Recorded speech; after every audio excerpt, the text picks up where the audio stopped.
మనం అందరం మంచివాళ్లం అవ్వాలి అని ట్రై చేస్తాం. అందరికీ హెల్ప్ చేయాలి అని అనుకుంటాం.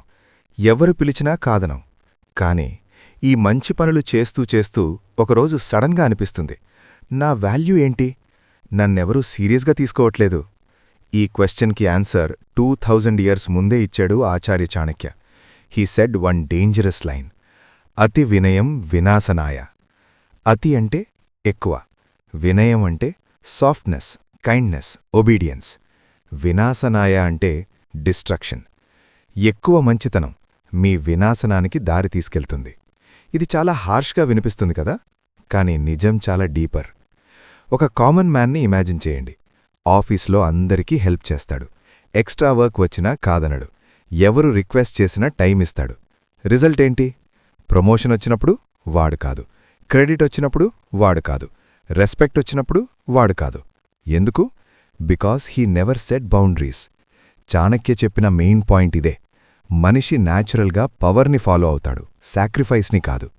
మీరు ఎప్పుడూ ఎస్ అనేవాళ్లైతే మీ టైం చీప్ అవుతుంది, మీ ప్రెజెన్స్ కామన్ అవుతుంది, మీ వాల్యూ ఇన్విజిబుల్ అవుతుంది. రెస్పెక్ట్ ఫియర్తో కాదు, రెస్పెక్ట్ బౌండరీస్తో వస్తుంది. చాణక్య ఒక డేంజరస్ కంపారిజన్ చేస్తాడు. పాముని చిన్నపిల్లాడనుకునే ఆడుకుంటే అది పాము అని మరిచిపోదు. అర్థమేంటి? అందరూ స్మైల్ చేశారు అని మంచివాళ్లు కారు, అందరికీ హెల్ప్ చేశారు అని లాయల్టీ రాదు. వరల్డ్ ఇన్నోసెంట్ కాదు, వరల్డ్ అబ్జర్వెంట్. ఇప్పుడు ప్రాక్టికల్గా మాట్లాడుకుందాం. హెల్ప్ చెయ్యి, కానీ లిమిట్లో. అందరికీ కాదు, వర్తున్నవాళ్లకి. నో చెప్పడం నేర్చుకో. నో అనడం ఆరోగెన్స్ కాదు, సెల్ఫ్ రెస్పెక్ట్. మీ టైంని గార్డ్ చెయ్యి. మీ టైం ఈక్వల్స్ టు మీ లైఫ్. ఫ్రీగా ఇవ్వడం ఆపండి. మీ సైలెన్స్ని వెపన్గా మార్చండి. ఎప్పుడూ ఎక్స్ప్లెయిన్ చేయాల్సిన అవసరం లేదు. Silence creates mystery, mystery creates respect. ఒక్కసారి ఆలోచించండి.